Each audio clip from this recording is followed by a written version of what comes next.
Hey everyone, this is C. Abbas on this side. Welcome to my YouTube channel. Today is 21st of November 2023. Current time right now is 12:46 p.m. and आज fin Nifty यानी कि CNX financial service के अंदर एक expiry का दिन था और इसी वजह से हमने आज निफ्टी के अंदर भी एक मोमेंटम को एक्सपेक्ट किया था and we have captured it. तो first of all I like to show you how I capture the momentum, क्या लॉजिक था. सारी चीजें पीएल के साथ हम शो करेंगे. क्वांटिटीज कितनी ली थी वो भी मैं आपको बताऊंगा. चलिए शुरू करते हैं आज का एनालिसिस. सो ट्रेडर्स, अगर आप यहाँ पे 2-3 दिन से ऑब्जर्व करेंगे तो मार्केट में सेल ऑन राइज का बिहेवियर शुरू हो गया था फ्रॉम थर्सडे. ओके, कैसे पता चला? अगर आप यहाँ पे क्लोजली ऑब्जर्व करेंगे तो जैसे ही मार्केट ने ये बड़ा फॉल दिया, उसके बाद जैसे ही मार्केट ऊपर जाती है क्या हो जाता है? फॉल आ जाता है. देखो यहाँ पर भी क्या हुआ? फॉल आ गया. कल यहाँ पर मेरा एक एंट्री मिस हो गया था तो कल मैंने कोई ज्यादा ट्रेड नहीं लिया. मैंने यहाँ पर एक बाई का सोचा था बट वो स्टॉप लॉस हिट हो गया तो कल छोटा सा लॉस हुआ था. करीबन ऐसा समझो कि 1,000 रुपीज का मेरा लॉस था, उसके भी अंदर लॉस था. अगर ब्रोकरेज के साथ कंसिडर करें तो 1,000 पकड़ के चलिए. बट एक्चुअली एंट्री मेरी कहाँ थी? यहाँ पर थी, but because I was busy in some work तो यहाँ पर मैंने एंट्री मिस कर दी. अब 3 कैंडल के बाद मैं थोड़ा स्कैल्प करना चाहता था रिकवरी के लिए. वैसे मेरा एंट्री तो सेल साइड का ही प्लान था, पर यहाँ पर मैंने रिवर्सल ट्रेड किया था छोटे से स्टॉप लॉस के साथ, वो हिट हो गया. कोई प्रॉब्लम नहीं है. अब आज मार्केट का क्या बिहेवियर रहा है? एग्जैक्टली ऑपोजिट बिहेवियर मार्केट का आज रहा है. अगर आप देखेंगे तो कल तक मार्केट सेल ऑन राइज था. आज मार्केट ने ये अटेम्प्ट करने की कोशिश करी लेकिन यहां से ही एक double bottom and W pattern बनाने की कोशिश करने के बाद कोशिश सक्सेसफुल हुई और यहां पर हमने एक ब्रेकआउट एक्सपेक्ट किया था. अगर आप ध्यान से देखेंगे तो आज और कल में क्या फर्क है वो ऑब्जर्व करिए चार्ट्स के अंदर. मार्केट का एक पैटर्न रहता है, मार्केट की एक मेमोरी रहती है. आज उसने वो रिपीट नहीं की है तो एग्जैक्टली हमको अपोजिट करना है जो हम करते आ रहे थे. ये सेल ऑन राइज के बाद क्या मार्केट ने ऐसे शो किया? नहीं. जो एक्सपेक्टेड था कि मार्केट अगर सेल ऑन राइज बिहेवियर में कंटिन्यू करता है तो हम क्या करने वाले थे? अगर फॉल आता, फिर अगर वो ब्रेक करता तो कंफर्मेशन के बाद कि मार्केट लोअर हाइज बना रहा है, लोअर लोज बना रहा है, हम एंट्री को प्लान करते हैं. बट आज क्या हुआ मॉर्निंग में? इसीलिए मैं बोल रहा हूं मेरे हर वीडियोस में कि कम से कम आधा एक घंटा ऑब्जर्व करो मार्केट के अंदर. जैसे मैंने कल यहाँ ऑब्जर्व नहीं किया, ऑब्जर्व कर रहा था, उसमें भी मेरा ये मिस हो गया अर्ली एंट्री की वजह से. वैसे तो ये 11 बजे है, मैं तो बोल रहा हूँ 10 बजे तक आपको वेट करना चाहिए, उसके बाद आप एंट्री प्लान करो. तो आई वॉज वेटिंग एंड आज मार्केट ने क्या बिहेवियर किया? नीचे आने के बाद डे का लो ब्रेक नहीं किया, यहां से ही अब higher highs and higher lows बनाना स्टार्ट किया. और अगर आप लोग पैटर्न जानते हैं और मेरे स्टूडेंट्स अगर ये वीडियो देख रहे हैं तो मैंने उनको एक सेटअप सिखाया है. मैंने उनको एक सेटअप सिखाया कब एंट्री लेनी है. Okay, so if you are watching this video, comments में जरूर बताना कि यस सर हमने ये सेटअप देखा था और हमने ट्रेड लिया था, अगर आपने ट्रेड किया है. तो यहां पर एग्जैक्टली हमारी एक मोमेंटम कैंडल पे एंट्री थी. एग्जैक्टली 1:2 पर हमने यहाँ पर प्रॉफिट को बुक किया है. मैं लॉन्ग पोजीशन यहाँ पे लगाऊंगा, फिर मैं आपको दूसरा एनालिसिस भी शो करूंगा. As you can see here, stop loss यहाँ पर, एंट्री हमारी यहाँ थी. एंड अगर आप देखेंगे तो एग्जैक्टली 1:2 पर डॉट यहाँ पर हमने बुक किया था. यहां से ही मार्केट ने रिवर्सल देना स्टार्ट किया है. अब यहाँ ये तो हो गया चार्ट बिहेवियर, लेकिन क्या कोई पैटर्न बन रहा था मार्केट के अंदर? जी हाँ. अगर आप ये देखेंगे तो मार्केट इस ट्रेंड लाइन को आज ब्रेकआउट दिया है. This is the entry. Okay, एक सिमेट्रिकल ट्राइंगल. अगर आप लोगों ने ये नहीं सीखा है तो सीखने वाली बात है. ये ब्रेकआउट है. ओके, एक ट्राइंगल में फंसा हुआ था मार्केट, ये हो गया उसका breakout and then market went up. अब ये सारी चीजें आपके सामने हैं, लेकिन हम डरते क्यों है? बिकॉज हमारे पास लॉसेस हमको दिमाग में आते हैं कि आज भी लॉस हो जाएगा. देखो हमारे टीम के साथ क्या हुआ, फाइनल हम हार गए, ठीक है. The only problem what I would say is it was fear of losing. जब लगातार आप जीतते हैं या लगातार आप हारते हैं तो एक फियर ऑफ लूजिंग आपके अंदर आ जाता है.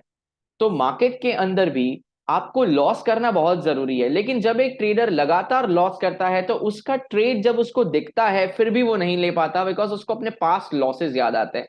तो इसका सॉल्यूशन क्या है? अगर नया दिन आता है तो आपको सारी चीजें जो पिछले दिन हुई है, पिछले साल हुई है, पिछले महीने या हफ्ते हुई है, वो सब भूलना पड़ेगा. आप उसको कैरी फॉरवर्ड करके ट्रेडिंग करोगे तो आप कभी भी पैसा नहीं कमा पाओगे ट्रेडर्स. ओके, अगर आपके बहुत अच्छे दिन जा रहे हैं तो वो भी भूलना है. अगर आप लॉस कर रहे हैं लगातार 4-5 दिन से, बड़े लॉसेस छोटे लॉसेस आपको भूलना पड़ेगा. और एक चीज जो हमेशा मुझे काम आई है मेरे बड़े लॉसेस को जिसने ब्रेक किया है, वो है अपनी औकात के हिसाब से ट्रेड करना. ओके, आज मैंने 40 पॉइंट कैप्चर किए हैं, 40 पॉइंट्स. अगर मैंने क्वांटिटी मेरे हिसाब से नहीं ली होती मेरी हैसियत के हिसाब से मैंने नहीं ली होती तो मैं 5 पॉइंट 6 पॉइंट के अंदर निकल जाता। क्या आपके साथ ऐसा होता है? कमेंट सेक्शन में जरूर बताना कि जैसे ही आपने क्वांटिटी बढ़ाई आप रुक ही नहीं पाते हैं और फिर आप देखते हैं कि मार्केट भाग गया। फिर वही मूव आप दूसरे दिन तीसरे दिन क्या करोगे? सर्च करने की कोशिश करोगे, वो मूव आपको नहीं मिलेगा। इसका एक ही सॉल्यूशन है, अपनी औकात, sorry to use this word, अपनी हैसियत, अपनी क्वांटिटी नक्की करिए, डिसाइड करिए कि क्या करना है, किसमें कंफर्टेबल है आप। 10 share, 15 share, 20 share, 1 lot, 3 lot, जो भी आपकी कैपेसिटी है, जितना आपके पास फंडिंग अवेलेबल है, आप उसके हिसाब से ट्रेड करिए। Okay, so I will show you the positions now. You can see here, मैं रिफ्रेश कर रहा हूं। मैंने 231 पे कॉल बाय किया था, 19,600 का हाई प्राइसेस चल रही थी, मैं इन द मनी जाता हूं। 273 पे बुक किया है, 273 पे बुक किया है। मेरा ऑर्डर बुक अगर आप देखेंगे तो आज मैंने एक लॉट के अंदर, सिर्फ एक लॉट के अंदर कितने बनाए हैं? 2,110 रुपए एक अकाउंट में बनाए हैं। बाकी क्लाइंट्स के अकाउंट्स है वो भी हमने यूज किए हैं। वहां थोड़ा जल्दी एग्जिट किया था बिकॉज वो अकाउंट में मैं ज्यादा रिस्क नहीं ले सकता, वहां पर मुझे फटाफट बुकिंग करना रहता है। ये वाला पर्सनल अकाउंट है, मैं होल्ड कर सकता हूँ, I can hold that. Okay, so दो सेटअप्स थे, एक प्राइस बिहेवियर, एक प्राइस एक्शन। प्राइस एक्शन क्या था? मैंने कोई इंडिकेटर यहाँ पे नहीं लगाया। हाँ, दो दो जो सेटअप मैं स्टूडेंट्स को सिखाता हूँ वो मैं यूज करता हूँ बट कंफर्मेशन के लिए। बाकी तो ये प्राइस एक्शन ही है और क्या है, आप देखिए। ये it is simple price action traders. ये क्या है भाई? मार्केट रेंज के अंदर ऊपर गया, नीचे गया, वापस ऊपर गया, हायर लो बनाया, वो नीचे नहीं जा पा रहा है। फाइनली क्या हुआ? जिन्होंने यहाँ पे शॉर्ट किया था हर जगह पर, यहां पर, यहां पर, यहां पर इनके एसएल यहाँ पे हिट हुए हैं, मार्केट ने मोमेंटम दिया एंड देन फुस। क्योंकि ओवरऑल क्या है, 2 दिन से सेलिंग आ रहा है तो मार्केट एकदम से तो ऐसे ऊपर नहीं जाएगा ना, राइट? तो ये चीज है। Let's understand one thing in markets, कि मार्केट के अंदर आपको आपका चार्ट क्लीन रखना पड़ेगा। अगर आप 10 चीजें लगा के बैठोगे नहीं हो पाएगा, आई एम सॉरी, नहीं हो पाएगा। ओके, कल का भी प्राइस एक्शन में आपको दिखाना चाहता हूं, ये देखिए, ये ट्रेंड लाइन में खींच रहा हूं, वहां से ही कल मार्केट गिरा था, ये देखिए। ओके, क्या हुआ कल?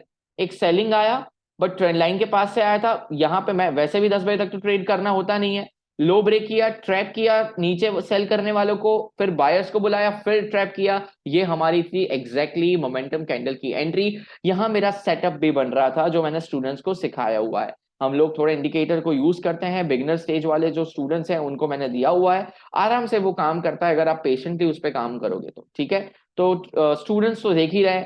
और बाकी रही बात, आप लोग अगर न्यू कमर्स हैं तो अगर आप ज्वाइन करना चाहते हैं हमारी एकेडमी मेंटरशिप को तो आप ज्वाइन कर सकते हैं। अदरवाइज आप सिंपल चार्ट्स को भी अगर आप समझते हैं, कोई कोर्स करने की जरूरत नहीं, अगर आप सिंपल प्राइस एक्शन को टाइम देकर समझते हैं। बट अगर आपको मेंटरशिप की जरूरत है, अगर आपको चाहिए कि कोई आपको सिखाए, तो आप कांटेक्ट कर सकते हैं। 1 दिसंबर से नई बैच स्टार्ट हो रही है। सो आई होप आप लोग अगर विश करते हैं तो ज्वाइन करेंगे। Otherwise I would just pray for you all कि आप लोग सक्सेसफुल बने ट्रेडिंग के अंदर। देखो, लॉस हो रहे हैं, मुझे भी पता है लॉस हो रहे हैं, होंगे, रोना नहीं है, ओवरकम करना है। कहाँ प्रॉब्लम हो रहा है वो देखो। 90% ऑफ द प्रॉब्लम्स आपकी क्वांटिटी सही कर लो, ठीक हो जाएगी, बाकी सब सीख जाओगे आप। Goodbye everyone, take care.